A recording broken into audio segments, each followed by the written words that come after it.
నమస్తే, welcome to Suman TV. నేను మీ విష్ణు. ప్రస్తుతంతో పాటు ప్రముఖ స్టాక్ మార్కెట్ అనలిస్ట్ సుందర రామిరెడ్డి గారు ఉన్నారు. వారితో మాట్లాడదాం. సార్ నమస్తే. సార్ నమస్తే సార్. సుందర రామిరెడ్డి గారు, ఈ మధ్య చాలామంది కొన్ని టాపిక్స్ గురించి ఫ్రీక్వెంట్గా అడుగుతున్నారు. ఈ షేర్స్, డిబెంచర్స్, డివిడెండ్స్, సో వీటి మూడింటి మధ్య ఉన్న డిఫరెన్స్ ఏంటి, సో వేటిని ఏ విధంగా అర్థం చేసుకోవాలంటే అడుగుతున్నారు. మరి మన ప్రేక్షకులకు వాటి గురించి డీటెయిల్గా తెలియజేయగలరు? రైట్. ఈ కంపెనీ ఏదన్నా ఎక్స్పాన్షన్కి వెళ్ళేటప్పుడు డబ్బులు అవసరం అవుతాయండి ప్రతి స్టేజ్లో కూడా. మిషనరీ కొనాలన్నా, మ్యాన్ పవర్ రిక్రూట్ చేయాలన్నా, టెక్నాలజీ ఏదైనా ఇంపోర్ట్ చేసుకునేటన్నిటి కూడా. సో క్యాపిటల్ అనేది పెద్ద ఇష్యూ కంపెనీస్కి ఎప్పుడు కూడా. ఆ క్యాపిటల్ ఎంత లో ఇంట్రెస్ట్ రేట్స్తో తీసుకోవాలని ట్రై చేస్తే వాళ్ళకి అంత లాభాలు పెరుగుతుంటాయి అనమాట. సో వాటి గురించి రెండు రకాలుగా ఆలోచిస్తాయి. ఒకటి, మనం షేర్స్ ఇష్యూ చేసేసి పబ్లిక్ని మన కంపెనీలకు ఇన్వైట్ చేసేసి ఆ మనీతో బిజినెస్ చేద్దామా, లేకపోతే అప్పు తీసుకొని బ్యాంకుల దగ్గర నుంచి కావచ్చు, లేదా పబ్లిక్ దగ్గర నుంచి కావచ్చు, అప్పు తీసుకొని అప్పుతో రన్ చేద్దామని ఆలోచిస్తారనమాట. రెండిట్లో ఏది ఫీజిబిలిటీ, కొంచెం ప్రాఫిటబిలిటీగా ఉంది అంటే దాన్ని బట్టేసి వాళ్ళు డిసిషన్ తీసుకుంటారు. సో ఈ డిబెంచర్స్ అంటే మనకి బాగా ఫేమస్ అంటే నాన్ కన్వర్టబుల్ డిబెంచర్స్ అంటారు, NCD అంటారు. ఇట్స్ వెరీ ఫేమస్ ఆ పేరుతోటి. నాన్ కన్వర్టబుల్ డిబెంచర్స్ అంటారు. యాక్చువల్ డిబెంచర్ చాలా రకాలుగా ఉంటాయండి, బట్ ఇది చాలా పాపులర్ అనమాట. NCD అనేది నాన్ కన్వర్టబుల్ డిబెంచర్స్ అనమాట. సో ఇది నథింగ్ బట్ కంపెనీ దగ్గర నుంచి, కంపెనీలో అప్పు చేయటం అనమాట పబ్లిక్ దగ్గర నుంచి. ఓకే. సో ఇదేంటంటే ఫిక్స్డ్ రేట్ ఆఫ్ రిటర్న్ వస్తుంది మనకి. మనం ఒక బ్యాంక్లో మనీ ఇన్వెస్ట్ చేస్తే బాండ్ ఎలా ఇస్తారు, FDకి ఎలా ఇస్తారు, ఇక్కడ కూడా అంతే. కంపెనీస్కి మనం ఇన్వెస్ట్ చేస్తే మనకి వడ్డీ ఇస్తూ ఉంటారు. అసలు ప్లస్ క్యాపిటల్ ప్లస్ వడ్డీ రెండు కలిపి మెచ్యూరిటీ అయిన తర్వాత ఇస్తారు. సో మనమే కంపెనీకి వడ్డీకి ఇవ్వటం. ఎస్. ఇక్కడ మన షేర్ హోల్డర్స్ కాదు. అందుకని కంపెనీ మీద మనకి ఎలాంటి హక్కులు ఉండదు. కంపెనీకి మన ఓటింగ్ రైట్స్ ఏమి ఉండవు. కంపెనీలో ప్రాఫిట్ కూడా మనకు సంబంధం లేదు. కంపెనీకి మనకున్న సంబంధం ఏంటంటే అప్పు తీసుకునే వాడికి అప్పు ఇచ్చే వాడుకున్న మధ్య సంబంధం అంతే. సో మెచ్యూరిటీ అయిపోయిన తర్వాత నా క్యాపిటల్తో పాటు నాకు వడ్డీ కూడా కలిపి ఇవ్వాలి. ఓకే. దీనివల్ల కంపెనీ వాళ్ళకి కూడా ఏంటంటే ఓటింగ్ రైట్స్ వాళ్ళ దగ్గరే ఉంటాయి కాబట్టి కంపెనీ మీద పెత్తనం వాళ్ళకే ఉంటుంది.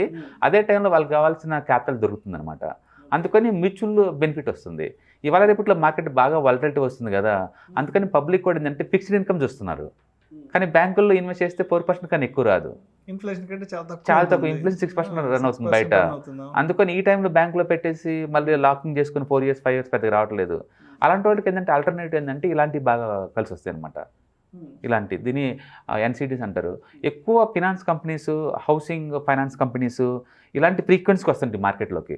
ఈ banking segment, housing finance sectors ఉన్నాయి కదా, వాళ్ళు బాగా వస్తుంటారు. లైక్ ముత్తూట్ ఫైనాన్స్ కావచ్చు, శ్రీరామ్ ట్రాన్స్పోర్టేషన్ కావచ్చు, ఇలాంటివన్నీ బాగా ఫ్రీక్వెన్సీకి వస్తూ ఉంటాయి. ఇన్ఫ్రాస్ట్రక్చర్ కంపెనీస్ అవన్నీ కూడా బాండ్స్ రిలీజ్ చేస్తూ ఉంటారు అనమాట. సింపుల్గా వాళ్ళు వదిలే బాండ్స్నే మనం NCD అనుకోవచ్చు. వీళ్ళు ఏంటంటే క్రిసిల్ దగ్గర నుంచి రేటింగ్ తీసుకొచ్చుకుంటారు. అంటే పాజిటివ్ రేటింగ్ లేదా న్యూట్రల్, నెగిటివ్ ఇలా ఉంటుందంట.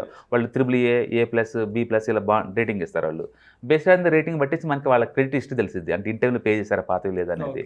మంచిగా ఇంటర్వ్యూలో పే చేసిన అయితే మనం తీసుకోవచ్చు. అంటే particular government point of view చెప్పాలంటే rural electrical corporation, rural finance corporation వీళ్ళైతే టూ మచ్గా అంటే ఆల్మోస్ట్ లిటరల్లీ ఎవ్రీ 6 months ఒకసారి ఫండ్స్ రైజ్ చేస్తూనే ఉంటారు పబ్లిక్ దగ్గర నుంచి. సో ఇక్కడ మనం షేర్ హోల్డర్స్ కాదు, గుర్తుపెట్టుకోండి. సో మీకు ఫిక్స్డ్ ఇన్కమ్ ఇస్తారు. అందుకని మీకు ఎవరికైనా ఇయర్లీ ఒక 7 to 10% మధ్య ఫిక్స్డ్ ఇన్కమ్ కావాలి అనుకుంటే this is the best source. ఇది బెస్ట్ సోర్స్ అనమాట. ఎందుకంటే అందరికీ తెలిసి బ్యాంక్ ఒకటే, బట్ చాలామందికి ఏంటంటే ఇది ఉన్నట్టు కూడా తెలియక అచ్చం బ్యాంకులో పెడతారు. ఎందుకంటే ప్రొసీజర్ చాలా సింపుల్. నీకు నియరెస్ట్ బ్యాంక్కి వెళ్తారు, అమౌంట్ ఇస్తారు, వాళ్ళు అంటే నీకు బాండ్ రిలీజ్ చేస్తాడు. అది చాలా ఈజీ కాబట్టి. కానీ very lowest rate of return 4% కన్నా ఎక్కువ రాదు నీకు. ఇండియాలో అలా 150 lakhs crore మనీ బ్యాంకుల్లో డిపాజిట్ అయి ఉంది 4% వడ్డీతోటి.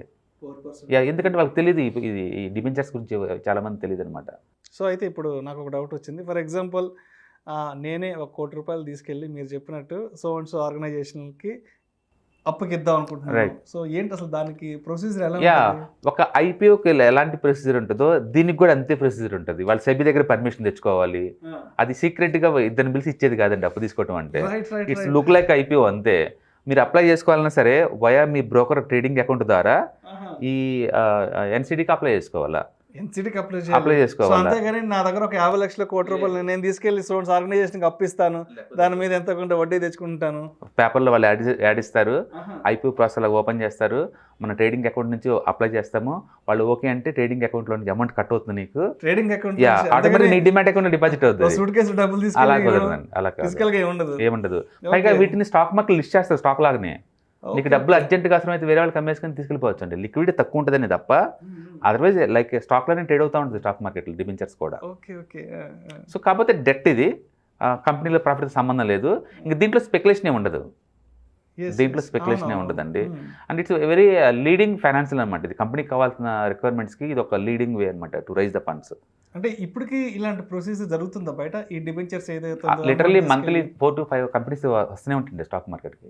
4 to 5 వస్తూనే ఉంటాయి. మన కనుక గూగుల్లో కనుక ఎన్సిడి లేటెస్ట్ ఆఫర్స్ అని కానీ, లేదా ఎన్సిడి ఇన్ ఇండియా 2022 అని కొట్టినా ఏమేమి లైవ్ ఆఫర్లో ఉన్నాయి అవన్నీ మీకు వస్తాయండి. లేదా మీ బ్రోకర్ అకౌంట్లో కూడా మనం చూసుకుంటే దాంట్లో ఉంటుంది అది. అక్కడ నుంచి మనం డైరెక్ట్గా అప్లై చేసుకోవచ్చు.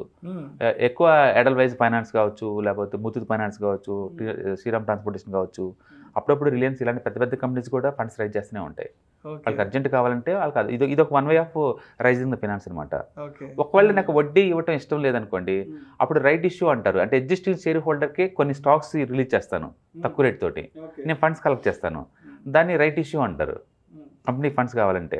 బట్ ఆ రూట్లో ఏమవుతుందంటే షేర్స్ ఎక్కువ ఈపీఎస్ పడిపోతూ ఉంటుంది కదా, దాన్ని లైక్ చేయరు అనమాట. ఈ ఈక్విటీ డైల్యూషన్ లైక్ చేయరు. ఇదనుకోండి నీకు నాకు మధ్య రిలేషన్ ఓన్లీ ఇంట్రెస్టే కదా, నీ క్యాపిటల్ ఇంట్రెస్ట్ నీకు బ్యాక్ ఇస్తాను, అందుకని ఇది చాలా ఈజీ అనమాట. అందుకని కార్పొరేట్ వరల్డ్లో ఇది ఎప్పటి నుంచో ఉన్న ప్రొసెసర్ కాబట్టి పబ్లిక్ ఎక్కువ మంది దీని మీద ఫోకస్ చేయరు, అంతే ఫోకస్ చేయరు. యా ఆ మాట కూడా ఎక్కడ పెద్దగా ఉండదు. అదే ఎన్సిడి గూగుల్ కూడా వస్తుంది. కాబట్టి ఈ డిబెంచర్లు కూడా చాలా రకాలుగా ఉన్నాయండి. సెక్యూర్ డిబెంచర్స్ అంటారు. సెక్యూర్డ్ అంటే కంపెనీ వాళ్ళ ఆస్తిని తనఖా పెడతారు నీకు, నువ్వు దానికి రిలీజ్ చేయొచ్చు అనమాట. సెక్యూరిటీ ఇస్తారు వాళ్ళకి, ఏదో ఒకటి మనీ తీసుకున్న దగ్గర నుంచి. కంపెనీ వాళ్ళే. యా కాకపోతే చాలా రేర్, చిన్న చిన్న వాటికి పెట్టరు, పెద్ద పెద్ద వాళ్ళకి ఇస్తారు అనమాట. పెద్ద అమౌంట్కి పెడతారు. వాటిని సెక్యూర్ డిబెంచర్స్ అంటారు. అన్సెక్యూర్ డిబెంచర్స్ వాళ్ళు గ్యారంటీ ఏమి ఎవరు, బాండ్ ఇస్తారు నీకు, ఆ బాండ్ అయిపోయిన తర్వాత క్లెయిమ్ చేసుకోవచ్చు, అదొకటి. రిడీమబుల్ డిబెంచర్స్ అంటారు. అంటే అది మెచ్యూరిటీ అవ్వగానే మనం రిడీమ్ చేసుకోవచ్చు ఆ అమౌంట్ని. ఓకే అలాగే కొన్ని డిబెంచర్స్ అయితే వాటిని ఈక్విటీగా మార్చుకోవచ్చు మెచ్యూరిటీ టైం అయిపోయిన తర్వాత, మీ స్టాక్గా మార్చుకోవచ్చు కావాలంటే, ఆ ఫెసిలిటీ ఇస్తారు.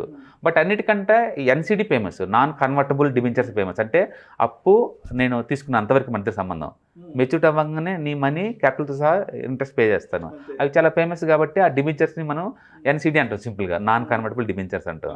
అది పాపులర్ ఉంటుంది మార్కెట్లో. సో వీళ్ళకి మెయిన్గా ఈ షేర్ హోల్డర్ తేడా ఏంటంటే, షేర్ హోల్డర్ అంటే మన కంపెనీ ఓనర్స్ని, కంపెనీలో మన ఓటింగ్ రైట్ ఉంటుంది. ఓకే కంపెనీ లాసుల్లో ఉన్నా లాభంతో ఉన్నా ఎలా ఉన్నా సరే అది మన రెస్పాన్సిబుల్ దానికి. డిబెంచర్ హోల్డర్కి సంబంధం లేదు నా కంపెనీకి. నువ్వు లాభంతో నాకు ఇవ్వ కదా, నష్టంతో నాకు సంబంధం లేదు. నా మనీకి వడ్డీతో కలిపి నాకు ఇచ్చేస్తాను, ముందు కమిట్మెంట్ ఏది ఇచ్చావో ఆ అమౌంట్ నాకు ఇచ్చేయండి, ఇది ఉంటుంది.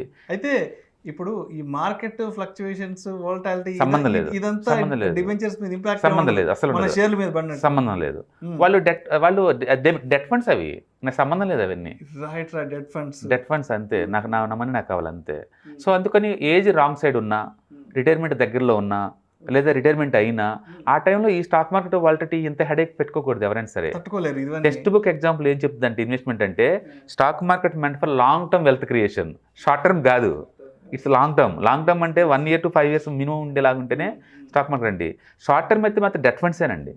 షార్ట్ టర్మ్ అంటే డెట్ ఫండ్సే, అది మనీ మార్కెట్ కావచ్చు, లేదా ఫ్లోటింగ్ బాండ్స్ కావచ్చు, లేదా గిల్ట్ బాండ్స్ కావచ్చు, లేకపోతే నేను చెప్పే డిబెంచర్స్ కావచ్చు. ఇవి short term fixed guarantee returns వచ్చాయి అనమాట. అందుకని ఏజ్ తక్కువ ఉన్నప్పుడు బిలో 30 అనుకోండి, వచ్చే అమౌంట్ అంతా ఈక్విటీ మార్కెట్లో ఇన్వెస్ట్ చేయాలి, ఎందుకంటే లాంగ్ టర్మ్ ప్లానింగ్ అది. ఏజ్ కనుక 40 to 50 వచ్చింది అనుకోండి, 50% డెట్లో 50% ఈక్విటీలో పెట్టాలి. ఏజ్ కనుక 50 దగ్గరికి వచ్చింది అనుకోండి, better to focus about the only debt funds, ఎందుకంటే ఫ్యామిలీ రెస్పాన్సిబిలిటీ చాలా ఎక్కువ ఉంటాయి కాబట్టి. రిటైర్మెంట్ అయ్యారనుకోండి, నో ఈక్విటీ, కంప్లీట్గా డెట్ ఫండ్స్లో ఇన్వెస్ట్ చేసుకోవాలి. సో ఇండియాలో అయితే 6 నుంచి 10% దాకా వస్తాయండి. గవర్నమెంట్ కంపెనీస్ కొంచెం తక్కువ ఇస్తాయి వడ్డీ, కానీ ఈ ప్రైవేట్ పర్టికులర్గా ముత్తూట్ ఫినాన్స్ కానీ, శ్రీరామ్ ట్రాన్స్పోర్టేషన్ ఈ టైప్ కంపెనీస్ అయితే మాత్రం నీకు మోర్ దెన్ 1 year కనుక ఉంచితే 10% దాకా ఇస్తాయి. సో అంటే ఆల్మోస్ట్ ఇన్ఫ్లేషన్ బీట్ చేసే విధంగా ఉంటుంది. డెఫినెట్గా ఇన్వెస్ట్మెంట్ వచ్చుకుని చాలా బెస్ట్ ఫండ్స్ అందులో డౌట్ లేదు. సో మన దాంట్లో ఇన్వెస్టేషన్ మనం తీసుకోవచ్చు. సో కంపెనీలో ఉంటే ఏంటంటే నాకు క్యాపిటల్ అప్రిషియేషన్ జరిగింది. కంపెనీ దగ్గర నుంచి ప్రాఫిట్ షేరింగ్ డివిడెండ్ రూపంలో అది నాకు షేర్ చేస్తూ ఉంటారు. అప్పుడప్పుడు కంపెనీ వాళ్ళు షేర్ హోల్డర్ అందరికీ బోనస్ షేర్స్ కింద ట్రీట్ ఇస్తుంటారు డివిడెండ్ ఇవ్వంగా మిగిలిపోయిన అమౌంట్ ఉంటే. అట్లా కంపెనీ మీద నేను ఎంటర్ప్రెన్యూర్ని బేసికల్ కంపెనీలో ఉంటే ఆ బెనిఫిట్స్ వీళ్ళకి ఏమి ఉండవు. ఇంకా ఫర్దర్ గా ఎలాంటి బెనిఫిట్స్ జస్ట్ మనం ఒక ఎదుటి వ్యక్తికి ఇచ్చి తీసుకుంటాం అంతే. రైట్. ఫర్దర్ గా ఎలాంటి అసోసియేషన్ ట్రావెల్ ఏముండదు. ఒక బయట మనం పర్సనల్ ఇచ్చినప్పుడు ఏమిటంటే ట్రాన్స్ఫర్ నోట్ రాసించుకొని ఇస్తాం. ఇక్కడేమో అదే రూపంలో కార్పొరేట్ వాళ్ళు బాండ్ ఇస్తున్నారు నీకు. ఆ రిలేషన్ తప్ప వేరే రిలేషన్ ఏమి ఉండదు. ఓకే. సో అందుకని కంపెనీ రేపొద్దున ఏదన్నా లాసుల్లో ఉండి లిక్విడేషన్కి వెళ్ళింది అనుకోండి, ఫస్ట్ రేట్ వీళ్ళకే ఉంటుంది, బాండ్ హోల్డర్కే ఉంటుంది. ఎందుకంటే నేను కప్పు ఇచ్చాను కాబట్టి దాన్ని ఎలా పట్టేస్తే వచ్చిన డబ్బులను ముందు నాకే పంచాలంటారు వీళ్ళు. షేర్ హోల్డర్కి ఎలాంటి హక్కులు ఉండవండి వాటి. నువ్వు ఓనర్వి, నువ్వే దానికి రెస్పాన్సిబుల్, దానికి దాని ఎఫిషియన్సీకి నువ్వే రెస్పాన్సిబుల్గా ఉంటుంది. అందుకని కంపెనీ దగ్గర నుంచి నీకు ఎలాంటి బెనిఫిట్స్ రావు. అది కంపెనీ కనుక జీరో అవుతుంది అనుకోండి, చాలామంది ఇన్నోసెంట్గా ఇది రికవర్ అవ్వదా, లాస్ట్ జీరో ఇవ్వాల్సిందా అంటారు. మీరు ఒక షేర్ హోల్డర్ అంటే మీరు ఓనర్లానే థింక్ చేయాలి. ఫస్ట్ అమౌంట్ ఏదైనా వస్తే వాళ్ళకి క్లియరెన్స్ ఇవ్వాలి. అందుకని ఏదైనా డిబెంచర్లో మనం పెట్టేటప్పుడు వాళ్ళ రేటింగ్ హిస్టారికల్గా వాళ్ళు ఇన్ టైంలో అమౌంట్ ఇచ్చారా ఇవ్వలేదా అవి చూసుకొని మంచి ఎథికల్గా ఉన్నట్లు ఇన్వెస్ట్ చేసుకోవచ్చు. లిటరల్లీ అది గ్యారంటీ అమౌంట్, డెట్ ఫండ్స్ కాబట్టి ఎక్కువ ఇంట్రెస్ట్ వస్తుంది. సో స్టాక్ మార్కెట్లో ఈ అప్ అండ్ డౌన్స్ నాకు వద్దు అనుకున్న వాళ్ళకి ఏంటంటే one of the best source, పర్టికులర్గా సీనియర్ సిటిజన్స్కి, రిటైర్మెంట్ దగ్గర ఉన్న వాళ్ళకైతే I do strongly suggest you go for debentures. ఎందుకంటే అది ఫిక్స్డ్ గ్యారంటీ రిటర్న్స్. అవి బ్యాంక్స్తో పోల్చుకుంటే మాత్రం చాలా బెటర్ అండి. సో అయితే డిబెంచర్స్లో ఉన్న బ్యూటీ ఏంటో, బెనిఫిట్ ఏంటో చెప్పారు. మళ్ళీ డిబెంచర్స్ వల్ల మరి ఇబ్బందులు అనేవి కూడా ఏ రకంగా ఉంటాయి? చాలా రేర్ అండి డిబెంచర్స్ డిఫాల్ట్ అవటం అనేది. బట్ మన రీసెంట్గా మనం చూసాము, ఇంటర్నేషనల్ మ్యూచువల్ ఫండ్ ఒకటి ఇన్ టైంలో ఇవ్వలేకపోయింది. వాళ్ళు కంపెనీకి ఇస్తారు వడ్డీకి, ఆ కంపెనీ వాళ్ళు ఇన్ టైంలో ఇవ్వలేకపోయారు అనుకోండి, నేను మీకు డిఫాల్ట్ అవుతాను. బట్ ఆఫ్టర్ 24 months తర్వాత మళ్ళీ రీపే చేస్తారు, అది వేరే సంగతి అనుకోండి. ఏదో కాదు, Franklin Templeton mutual fund, Franklin Templeton వాళ్ళు ఇన్ టైంలో పే చేయకపోయారు. ఫస్ట్ టైం హిస్టరీలో జరిగింది. ఓకే. వాళ్ళు కంపెనీలకి పే చేశారు, ఆ కంపెనీ వాళ్ళు బ్యాంక్రప్ట్ అయిపోయి unable to pay in time అనమాట. ఆ టైంలో వీళ్ళు డిబెంచర్ వాళ్ళకి unable to pay in time, దాంతో అవి డిఫాల్ట్గా అయిపోయింది. It's very rare. అందుకని మనం క్రెడిట్ హిస్టరీ చూసుకోవాలి. ఓకే, అట్లా మనం చేసుకోవచ్చు. అండ్ మిగతా టైంలోనేమో ఇంట్రెస్ట్ ఎక్కువ ఉంది అని చెప్పేసి కొత్త కంపెనీలు జోలు పోకుండా బెటరు. కొత్తగా మార్కెట్లోకి వచ్చి ఏంటంటే కొంచెం ఎక్కువ వడ్డీ ఆఫర్ చేస్తాయి. దాంతో పోల్చుకుంటే కొంచెం రెగ్యులర్గా ఫ్రీక్వెన్సీగా వచ్చి ఇన్ టైంలో ఇస్తుంటే చూసావా, అలాంటి అయితే బెటర్ అనమాట. ఓకే. ఈవెన్ మన బ్యాంకులో కూడా అప్ టు 5 lakh వరకు అండి ఆర్బీఐ గ్యారంటీ, మిగతా అమౌంట్ గ్యారంటీ ఏం కాదు. అప్ టు 5 lakh, ఇంతకుముందు అయితే 1 lakh ఉండేది, దాన్ని మోడీ గవర్నమెంట్ వచ్చిన తర్వాత 5 lakh రైజ్ చేశారు. అప్ టు 5 lakh వరకే ఆర్బీఐ గ్యారంటీ, మిగతా మనీ కూడా గ్యారంటీ ఏం కాదు. అందుకని బయట డెట్ ఫండ్స్ అయినా సరే, బ్యాంక్ అయినా సరే మినిమం గ్యారంటీ ఉంటుంది అంతే, తర్వాత అయితే గ్యారంటీ ఉండదు. అప్ టు 5 lakh ఇక్కడ ఉంటుంది. కానీ డిఫాల్ట్ అవటం చాలా రేరు. ఒక ప్రెస్టీజియస్ కంపెనీస్ బ్యాంక్రప్ట్ అవటం చాలా రేరు కాబట్టి దర్ ఇస్ నాట్ ఛాన్స్ అయితే లేదు, బట్ రిమోట్ ఛాన్స్ అయితే ఉంటుంది ఖచ్చితంగా. అండ్ లిక్విడిటీ పెద్దగా ఉండదు, స్టాక్ లాగా ఇన్ టైంలో అమ్మటాలు ఏముండవు మార్కెట్లో. లిక్విడిటీ చాలా తక్కువ ఉంటుంది, ఎందుకంటే తక్కువ పార్టిసిపేట్ చేస్తారు కాబట్టి. అందుకని అర్జెంటుగా నువ్వు అమ్మాలి అనుకుంటే మాత్రం కొంచెం విషయం, ఈక్విటీలో ఉన్నంత ఫ్రీడమ్ దీంట్లో ఉండదు. ఓకే. ఇలాంటి వదిలేస్తేగా నీకు ఫిక్స్డ్ గ్యారంటీ కాబట్టి అడ్వాంటేజ్, అది మినిమం నీకు తెలిసిపోద్ది ఎంత వస్తుంది అమౌంట్. అండ్ మిగతా వాటితో పోల్చుకుంటే ఇది బెస్ట్ అనమాట. ఎందుకంటే 9 to 10% అంటే ఇన్ఫ్లేషన్ బీట్ చేసి ఇంకా 2-3% నీకు ఎక్స్ట్రా వస్తుంది కాబట్టి బెస్ట్ అనమాట. ఇక డివిడెండ్స్ అంటే nothing but company profit sharing. Company profit వస్తే నీకు షేర్ చేస్తాను, అది అడిషనల్ ఇన్సెంటివ్ నీకు లాంగ్ టర్మ్ పాయింట్ ఆఫ్ లో. ఓకే. స్టాక్ ప్రైస్ అప్రిషియేషన్తో పాటు. Thank you sir, thank you so much Sundara Rami Reddy garu. ఈ షేర్స్కున్న డిఫరెన్స్ని, అదేవిధంగా డిబెంచర్స్, డివిడెండ్స్ మధ్య ఉన్న డిఫరెన్స్ని ప్రేక్షకులకు మీ విశ్లేషణ ద్వారా చాలా చక్కగా వివరించారు సార్. అండ్ నేను కూడా వాటి గురించి ఇవాళ మరోసారి మీ ద్వారా చాలా క్లియర్గా తెలుసుకోగలిగాను sir. Thank you so much sir. Thank you sir. ప్రేక్షకులకు విజ్ఞప్తి, ఈ వీడియోలో మాట్లాడుకున్న కొన్ని కంపెనీల పేర్లు ప్రేక్షకులు కేవలం ఒక ఉదాహరణ, అవగాహన కొరకు, అదేవిధంగా ఎడ్యుకేషన్ పర్పస్ కొరకు మాత్రమే వాటి గురించి ప్రస్తావించడం జరిగింది. దయచేసి ప్రేక్షకులు మరొకసారి గమనించగలరు. ఇలాంటి మరిన్ని interesting videos and valuable information కోసం వెంటనే మా సుమన్ టీవీ మనీ ఛానల్ను సబ్స్క్రైబ్ చేయండి, లైక్ చేయండి, షేర్ చేయండి. అదేవిధంగా మీ అభిప్రాయాలను వీడియోస్ కింద కామెంట్స్ రూపంలో మాకు తెలియజేయండి. This is Vishnu signing off.